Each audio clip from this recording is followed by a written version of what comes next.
People won't always remember what you said, but they always remember how they felt when they interacted with you.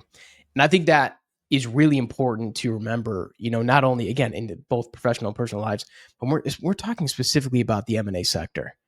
I mean, perception, personalities, all this stuff goes so much further than people think in pretty much any situation. And I started thinking back on some of the mentors I've been fortunate enough to have in my professional career, and it's very true. I can almost remember no legitimate advice any of these people have given me, but I remember exactly like, wow, he or she was really impactful, and they knew exactly how to approach things and how to make people feel, important and incorporated.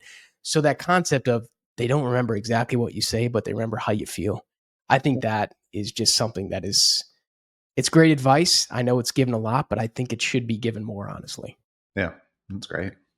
I think that's really good. And I think it's really important, as many of us and our listeners are accountants and accounting professionals, that's so important to remember, because a lot of times when clients are coming, their stress level may be high because they don't feel comfortable around money, or they are feeling stressed by an IRS notice or the possibility of that. And so I think that's really important for us as accounting professionals that maybe think like it's just a tax return or it's just a financial statement, and just recognize how money is a hard thing for a lot of people and causes a lot of negative emotion or a lot of stress in those people. So definitely how we treat them and how we make them feel is very important, just as important as whatever product or service we're trying to deliver.